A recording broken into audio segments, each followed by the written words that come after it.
Alors il y a 40 ans, qu'est-ce qui se passe dans la tête de ce dirigeant, de ce fondateur de notre État, de quitter le confort, la facilité, le luxe, relatif bien sûr du centre du pays, et venir s'installer, lui et sa femme, dans un endroit perdu, complètement perdu.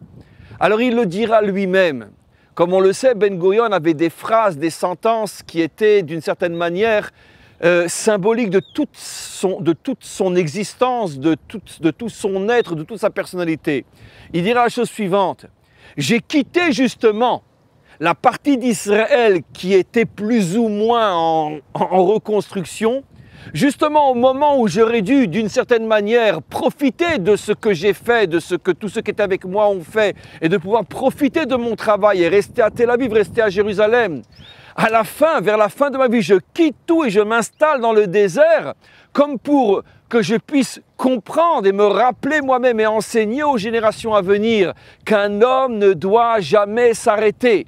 Effectivement, le centre du pays commence à être reconstruit, et encore à son époque, ce n'était qu'un tout début, mais malgré tout, par rapport à ici, c'était comme l'obscurité la plus totale avec le jour le plus grand en plein midi du mois d'août. La différence entre même Tel Aviv de l'époque et l'endroit où il est venu s'installer. Et pourquoi il a quitté ce confort pour venir ici? Il le dira lui-même. Parce que je veux être un exemple, je veux être un modèle pour ma génération et les générations à venir. Un homme ne doit jamais s'arrêter. Je refuse de continuer à vivre à Tel Aviv, je viens vivre dans un trou perdu où il n'y a pas d'eau, où il n'y a pas d'électricité.